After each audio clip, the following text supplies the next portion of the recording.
Hello everyone, welcome to you all to this channel Gyandut 2.0 initiated by College Education Rajasthan, Jaipur. I am Reena, Assistant Professor, Department of English, College Education, Government of Rajasthan. Welcome to you all to this channel, and the topic of our today's e-lecture is The Three Dancing Goats. Dear student, this is a folk tale. It's a very important part of literature because folk tales are always very interesting and very much loved by everyone. Okay, so this is the beginning of our segment paper second prose and fiction for BA part first student. This is the first story of this second paper, and it's the beginning of our story session. And the first story is The Three Dancing Gods.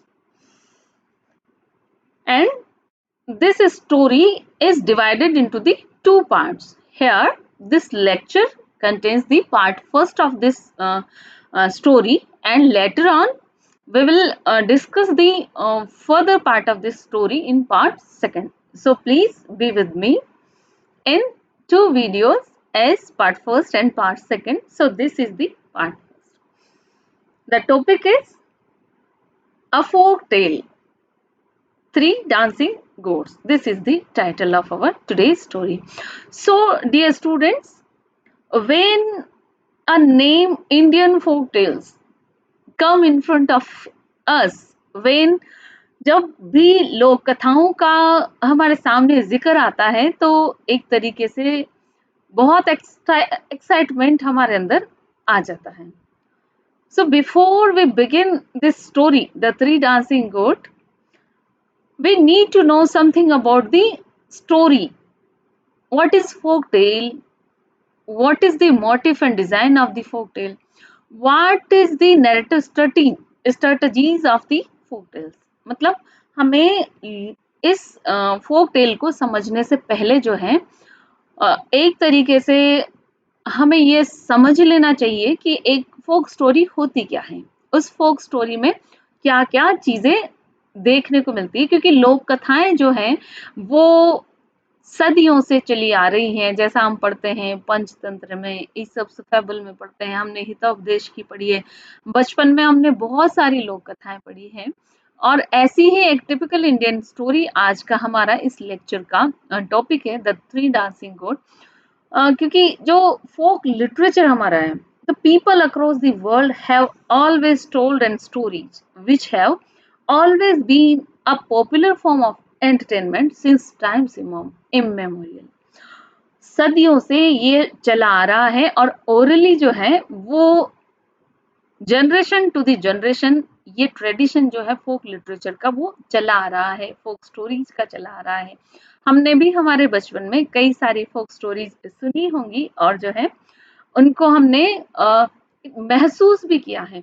हमने फोक stories को जो है हम इतना उनमें खो जाते हैं कि कहीं ना कहीं हमने खुद को भी उन फोक स्टोरीज में इमेजिन किया है. Means when we are listening the folk story, we have just entered into the story, we have just entered into the magical world of story. So dear students, let's start. Folk narratives as a reflection of culture, because every folk tale, every folk story is a part and parcel of our lives. So, the folk literature records the belief of people as they appear in popular custom, traditions, magic and ritual. क्योंकि फोक story जो है वो हमारे समाज में व्याप्त जो हमारी परंपराएं हैं, हमारी जो कस्टम है, उन्हीं को ही उन्हीं विश्वासों को दिखाती हुई और उन्हीं के रिकॉर्ड्स हमारे सामने प्रेजेंट करती है एक folk story. And the central figure in Indian folk tale is a hero और हीरोइन. पता है जो नैरेटिव स्ट्रेटजीज है हमारी मोस्ट ऑफ फोक स्टोरीज की, वो क्या होती है कि कोई हीरो और हीरोइन होता है. मोस्टली जो हीरो या हीरोइन जो है वो पुअर होते हैं, डेस्टिट्यूट होते हैं या ऑर्फनेज होते हैं, और कैसे जो है वो पूरा उनका जो लाइफ में जो है कई सारे सर्कमस्टांसेस आते हैं और फाइनली वो अपने गोल को अचीव कर लेते हैं। और मेनली जो है गोल क्या होता है हीरो हीरोइन का, किसी अपने से ज़्यादा स्टेटस का प्रिंसली या किसी गरीब लड़की का अगर राजा से शादी हो जाना, राजकुमार से शादी हो जाना, या एक गरीब हीरो का किसी प्रिंसेस से, लैंडलॉर्ड की या अमीर जो है वो मतलब एक प्रिंसेस से उनकी शादी हो जाना। तो इस तरीके का जो है ये एक डिजाइन होता है फोक स्टोरी का, और बहुत सारे कंडीशंस होते हैं, बहुत टर्म्स एंड कंडीशंस जिनको फॉलो करने के बाद में जो है वो हीरो और हीरोइन अपना गोल अचीव करता है। So the central figure in Indian folk tales is a hero or heroine with who is usually poor and destitute, and at the start poor and destitute at the start, but who after a series of adventures attains his or her goal. Like गोल क्या होता है mainly, हमारी जो फोक stories हैं, Indian folk stories, उनमें ये गोल सबसे अधिक दिखाया जाता है, मैरिज टू ए प्रिंस और प्रिंसेस। मीन्स आखिरी में जो गरीब हीरो या हीरोइन है वो कैसे एक प्रिंसली हीरो और हीरोइन के साथ में उसकी शादी हो जाती है, and they lived a happy life after their marriage, and in which the supernatural elements plays a special part of reach their goal। और कई सारे सुपर एलिमेंट्स हैं जो इन स्टोरीज में उन हीरो और हीरोइन को अपने गोल तक पहुंचने में उनकी मदद करते हैं। जैसे कई सारे स्टोरीज हमने पढ़ते हैं, कैसे रपांजिल वाली स्टोरी हम पढ़ते हैं, जो कि सिंड्रेला वाली स्टोरीज हम बचपन से पढ़े हैं। तो ऐसे ही कई सारे इंडियन फोक स्टोरीज के भी ऐसे एग्जाम्पल्स हमारे सामने हैं। सो ये जो है मेनली जो मैरिज प्रिंस और प्रिंसेस की मैरी वाला जो गोल है वो सबसे ज्यादा प्रिविलेंट है हमारे फोक स्टोरीज में, and they lives happily ever after. And the three conventional there are the three conventional motives are, जो हमारे हीरो और हीरोइन का जो हमारे फोक स्टोरीज में जो दिखाए गए हैं कन्वेंशनल मोटिव, वो मोटिव होते हैं एक तरह से the quest, the watch and the wooing. The quest, the watch and wooing, ये तीन जो मोटिव हैं वो सबसे मोस्टली हमारे इंडियन फोक स्टोरीज में देखे जाते हैं। तो सबसे पहला जैसे द क्वेस्ट, द क्वेस्ट का मतलब कि एक तरह से किसी भी स्टोरी में एक सर्च, वो हीरो और हीरोइन एक सर्च शुरू करता है, कैसे उसकी जर्नी जो है वो स्टार्ट होती है। फिर द वॉच जो सेगमेंट आता है उसमें वो मतलब वो जो स्टोरी है वो आगे बढ़ती है, कैसे टर्म्स एंड कंडीशंस जो है वो हीरो और हीरोइन को फॉलो करने पड़ते हैं to achieve their goal. And last जो है वो मोटिव जो डिजाइन है हमारे फोक स्टोरी का वो होता है द वूइंग, जिसमें finally they successfully attains his और हर गोल, और वो अपने लक्ष्य की प्राप्ति में सफल होते हैं, चाहे वो मैरिज से संबंधित हो, चाहे वो कोई और हो। तो इस तरीके का एक मोटिव और डिजाइन जो है नैरेटिव टेक्निक हमारे इंडियन फोक स्टोरीज का होता है। एंड जो थ्री डांसिंग गोट है वो स्टोरी एक टिपिकल इंडियन स्टोरी का एग्जाम्पल है, क्योंकि कई सारे हमारे स्टोरीज में फेबल एलिमेंट भी होते हैं, एनिमल्स को भी बोलते हुए दिखाया जाता है, उनका भी पर्सोनिफिकेशन किया जाता है, कई सुपर नेचुरल एलिमेंट्स को भी दिखाया जाता है, और कैसे वो जो है एक हीरो और हीरोइन की मदद करते हैं। तो ये जो स्टोरी है थ्री डांसिंग गोट, ये भी एक बेस्ट एग्जाम्पल है इंडियन फोक स्टोरी का।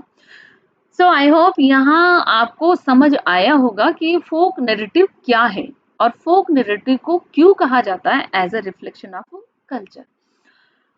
And dear students, now let's have a look on the introduction of the story. This is the introduction of this story, because the three dancing goats, this is an a, a typical Indian folk story in theme। जो theme है इसका वो क्या है, हम not only theme but its characterization, its motive, its atmosphere, and its technique, all these are the typical Indian features all these are the typical Indian features of Indian folktale. So we can say that the Three Dancing Goat is a typical Indian folk story in theme, characterization, motif, atmosphere, and technique.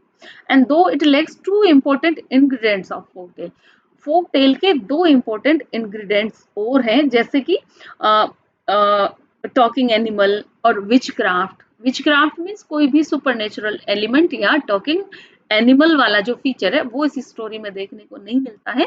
बाकी सारे जो features हैं वो typical Indian folk tell के ही best examples हैं.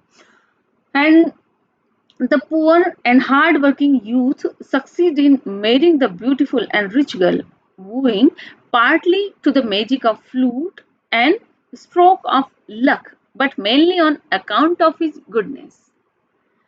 क्यों successful होता है यहाँ पे हीरो टू मेरी अ लैंडलॉर्ड्स डॉटर. एक रिच जो हीरोइन है उससे मेरी करने में सक्सेसफुल होता है. उसमें बहुत सारी चीजें पार्ट अदा करती हैं जैसे एनिमल्स भी है और जो फ्लूट स्ट्रोक ऑफ फ्लूट है जिससे वो उसको वूइंग कर पाता है, वो हीरोइन का दिल जीत पाता है. But mainly the winning of the hero is based on his goodness, based on the goodness of his heart. वो बहुत अच्छा है, बहुत गुडनेस है, बहुत काइंड हार्टेड है. तो ये सारी क्वालिटीज जो हैं इंडियन फोक स्टोरी के हीरो की यहाँ पे द थ्री डांसिंग गोट में, जिसकी वजह से वो अपने गोल को अचीव कर पाता है. एंड द थ्री जो ये स्टोरी है मेनली जो इसका हीरो है वो विन हो पाता है because the goodness of his heart, his faith, patience, and his kindness also. So, in this story, the poor and hard-working youth, जो ये स्टोरी है द थ्री डांसिंग गोट, इसमें हीरो है Sindhu. He is poor and hard working but he succeeds in marrying to a beautiful and rich girl, owing partly to the music of flute and stroke of luck. मतलब उसकी किस्मत से भी और partly उसमें जो थ्री डांसिंग गोट हैं और जो फ्लूट जिसके साथ में वो गोट डांस करते हैं तो उनके मैजिक से और स्ट्रोक ऑफ हिज लक वो सक्सीड हो पाता है एक ब्यूटीफुल एंड रिच गर्ल से शादी करने के लिए. बट मेनली उसके सक्सेस का यहाँ पे जो कारण है वो ये है goodness of his heart, his faith, patience, and ingenuity. And the writer is anonymous, but Baba Trinko is the narrator of the story. This line is very important when we are going to discuss about the typical features of an Indian folktale. किसी भी Indian folktale के अगर typical features को हम discuss कर रहे हैं तो ये line बहुत important है because the writer, mostly the writers was anonymous. किसने लिखी है किसने नहीं लिखी है तो राइटर जो है वो अनोनिमस होते हैं इन फोक स्टोरीज के. But narrator always presents of every story. जो हर फोक टेल है उसका नरेटर प्रेजेंट होता है. तो यहाँ पे भी बाबा ट्रिंको जो है वो नरेटर है इस कहानी के. और जो इस कहानी का जो राइटर है वो अनोनिमस है क्योंकि जो स्टोरीज क्या है उनका ट्रेडिशन कैसा है, ओरल.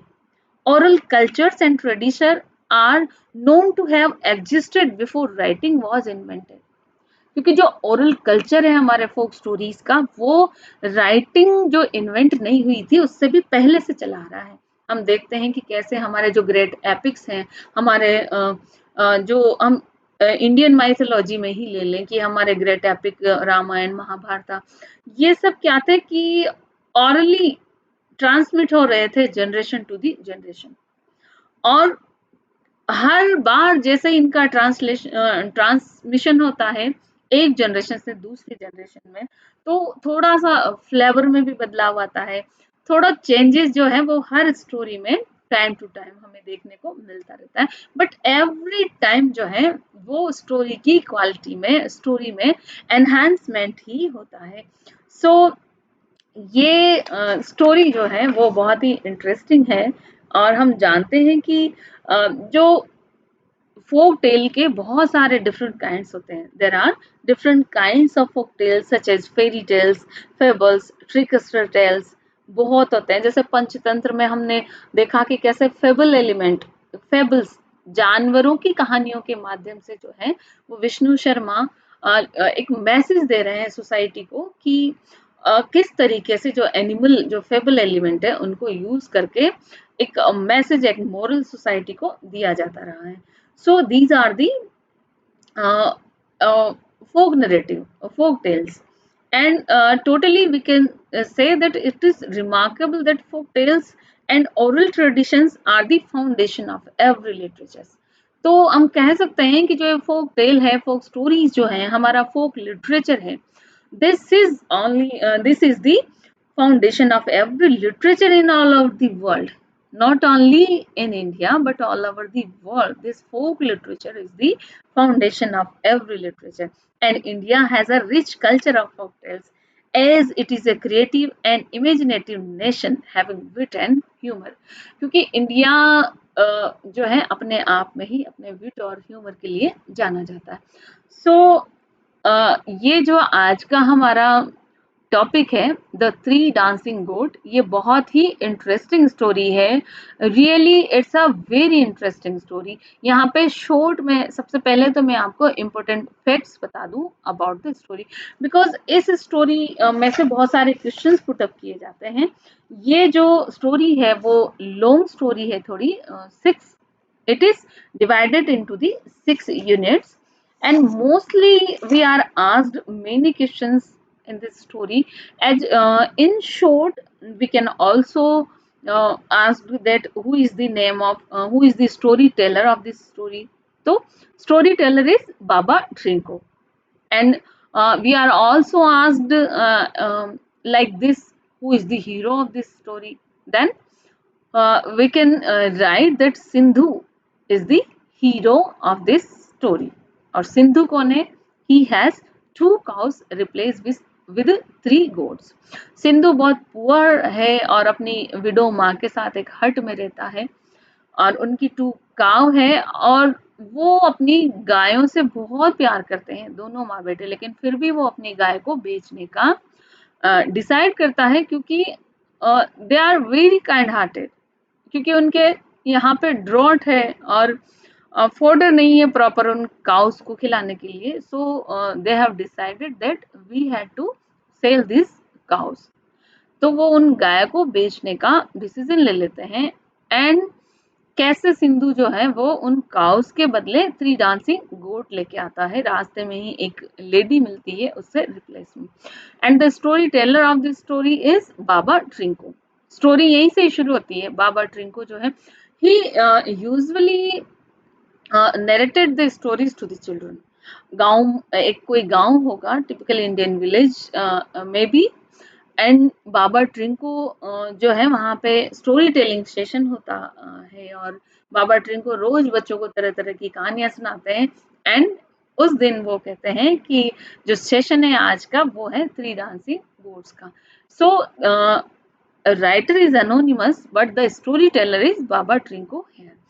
ऐसा भी हमसे पूछा जा सकता है, नेम दी गोट्स इन जो ये स्टोरी है इसका इसमें जो गोट्स हैं उनका क्या नाम है? तो चापू नाम के गोट्स हैं. The name of the goats are Chapu. And next जो यहाँ पे एक सीक्रेट है वो ये है, 3 स्ट्रेंड्स इन हर ट्रेसेस. मीन्स जो लैंडलॉर्ड की डॉटर है उसके ट्रेसेस में, उसके हेयर्स में 3 स्ट्रेंड्स है, 3 बालों की लटें हैं. उनके अंदर सीक्रेट छिपा हुआ है, क्योंकि उसके जो 3 स्ट्रेंड्स हैं ट्रेसेस में, one is white colour, second is red colour and third is bright green colour. 3 colour के स्ट्रेंड्स हैं और तीनों ही रिप्रेजेंट करते हैं. White represent diamond and red represent Ruby and bright represent emerald. क्योंकि ये तीनों जो डायमंड, रूबी एंड एमरल्ड ये हैं, ये लैंडलॉर्ड की डॉटर की रिंग में भी है और ये 3 स्ट्रैंड जो है उसके ड्रेसेस में, उसके बालों में भी है. So this is the secret of this story. यही मोटिव है स्टोरी का कि कैसे जो है ये सीक्रेट है और जो लैंडलॉर्ड है वो यहाँ पर अपनी बेटी की शादी के लिए यही टर्म्स एंड कंडीशन रखते हैं. Who will disclose the secret of her colour of her dresses. He agree to marry the person. तो यहाँ पे एक लाइक स्वयंवर, एक स्वयंवर जो था वो सबसे ज्यादा चलन में चलता है. इंडियन जो फोक स्टोरीज हैं उनमें डिफरेंट टाइप हैं मैरिजेस के. जैसे कि यूनिवर्सिटी क्वेश्चन हमें इस तरीके से भी पूछा जा सकता है कि जो इंडिया के अंदर है डिफरेंट टाइप ऑफ मैरिज, वो आप बताइए, यानी explain the different types of marriage in India. तो इंडिया में बहुत सारे टाइप्स हैं मैरिज के, उनमें से एक स्वयंवर भी है जिसमें खुद जो है कई सारे टर्म्स एंड कंडीशन होते हैं, कई सारे एक्ट ऑफ ऑनर भी होते हैं, डीड ऑफ ऑनर भी होते हैं, जिनको जो भी सक्सेसफुली सूटर कर देता है वही उसको विन करता है हीरोइन को. So this is the typical feature of Indian story, like the Swayamvar. Swayamvar is one of the type of marriage in India. So ये जो है हमारी स्टोरी है आज की, और इस स्टोरी में हमने देखा कि क्या क्या मेन फैक्टर्स हैं. जैसे हीरो सिंधु है, हीरोइन जो है लैंडलॉर्ड्स डॉटर है, स्टोरी टेलर बाबा ट्रिंकू है, और जो गोड्स के नाम है वो चापू है. और यहाँ पे जो सीक्रेट है वो क्या है, लैंडलॉर्ड्स डॉटर की ड्रेसेस में 3 स्ट्रैंड्स हैं, और उन तीनों स्ट्रैंड्स का कलर है, one is white, second is red, third is bright green. And इनका सिग्निफिकेंस है, white represents diamond, red represents Ruby, and bright green represents emerald. So this is our today's story and this is the part first of this story. ये हमारी आज की story का part first है, और second part में हम जो है वो हमारे जो स्टोरी है द 3 डांसिंग गोट, इसको वन बाय वन डिस्कस करेंगे. मैं यहाँ पे जो शॉर्ट क्वेश्चंस हैं जो पूछे जाते हैं स्टोरी से, वो भी आपको यहाँ डिस्कस कर रही हूँ. जैसे in our university exam we are asked like this, why means what is the name of the storyteller, as we have discussed. Second is, what did the 3 dancing goats bring to the peasant. Third is, what did peasant have as his property. Next is, why were peasant and his mother in trouble. Here peasant is the hero of this story, Sindhu. And next question is, why did they have to sell their cows. And next is, why did Sindhu not want to sell his cow to the butcher. Butcher means गांव में बहुत से आते हैं खरीदने, but they did not want to sell their cows to the butchers because they are very kind hearted and they loved their cows very much, so they did not want to sell their cows to the butcher. And so Sindhu and his mother decided to uh, sell their cows to the market, and Sindhu went to the market. And जो भी market जाते time जो भी हुआ उसी से शुरू होती है हमारी ये story. And next question, maybe why was the old woman going to the market. एक और इस कहानी में जो पात्र है वो है एक ओल्ड विमन है जो भी अपनी गोट्स को बेचने के लिए जा रही हैं, because she was going to sell her 3 dancing goats. और होता क्या है, वो मार्केट तक पहुंचते ही नहीं है, एंड बिटवीन जो मार्केट प्लेस है वहीं पे ही वो दोनों मिलते हैं और दे replace their belongings. Sindhu and the old woman replace their belongings. Sindhu's cow and her 3 dancing goats. Replace कर लेते हैं, सिंधु उसके गोट्स ले लेता है और वो जो है वो काउस को रिप्लेस कर लेती है और कहती है कि these goats someday these goats will bring your fortune, कि तुम्हारा भाग्य यही तीनों बकरियां लेके आएंगी। इस तरह से फोरकास्ट करती है और सिंधु वापस अपने विलेज आ जाता है। So this is the today's story dear students, and really it's a very interesting story. And after finishing this story we will discuss the most important questions and answers also. So this is the first part of today's story, and these are the some general introduction of the story and general introduction to the folk narratives also. And we have discussed the typical features of Indian folk stories. And I hope all of you understood very much. And in our second video, we will discuss this story. Thanks to you all for being with me.